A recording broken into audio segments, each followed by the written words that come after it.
I would like to share with you. Since it's our biggest strength, it also has got some inbuilt vulnerabilities. One is this, that it can become a soft power. Weakened democracies can tend to make a country a soft power. And India cannot afford to be a soft power for next 10 years. It has to become a soft power with the ingredients of all soft power, but also the hard power. Because it will be compelled to take hard decisions. And it becomes soft power when you have to make compromises. And you have to make compromises when your political survival takes precedent over the national interests. So if India does not want to have a democracy which leads to a soft power choice, India will have to have the governments which are stable, which are decisive, which are in power by their own right, by the total mandate of the people. A fragmented polity can considerably delay or even make it impossible for India to realize its dream. Because that polity will not be, because the weak governments are unable to take hard decisions. And for taking India ahead, it will be necessary to take those hard decisions. Hard decisions which are good for the people, but do not necessarily are populist decisions.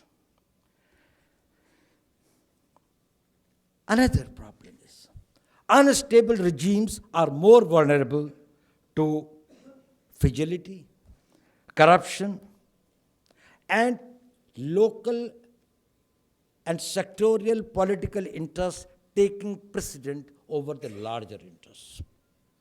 And that is a danger. You want to see the examples? At one time, we thought that Brazil is going to do very well. It was just on the upward trajectory. When the BRICS was formed, it was one this thing that, Brazil was one of the coming areas. What happened to Brazil? Went very well under the Lula's regime and others. And then suddenly, the politics started getting fragmented. And then the weak politics. And today, Brazil is now not only in the plateau, but below that. South Africa was doing well. And then today we find that South Africa, after this thing, has become this thing. Greece was one of the founding fathers of the United Nations at that time, one of the developed countries of this thing. What happened to the Greece? Fragmented polity, coalitions, unstable coalitions, governments falling. Italy's growth in Europe.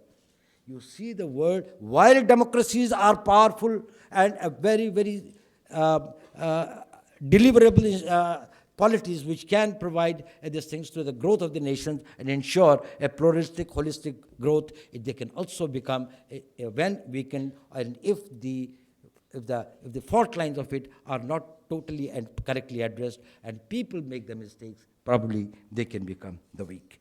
So India cannot go for unstable coalitions.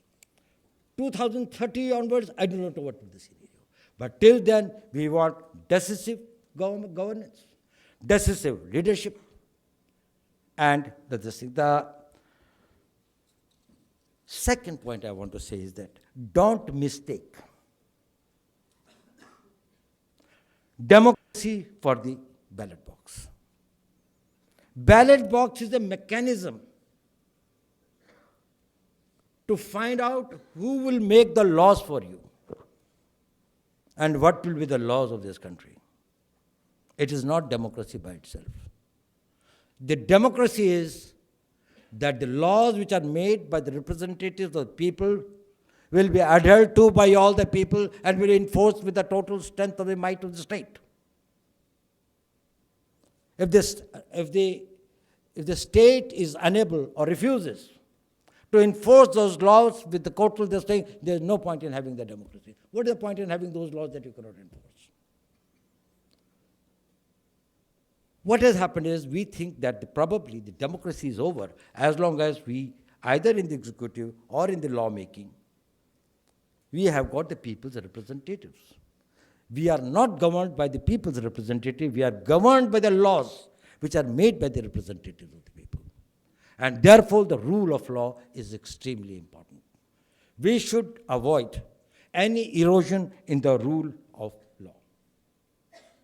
And at times I find that there are tendencies that we do not fully understand or estimate. That is, for political expediency or corruption is also a form in which the rule of law is undermined. If a strong India has to emerge, all temptations to undermine the rule of law should be avoided.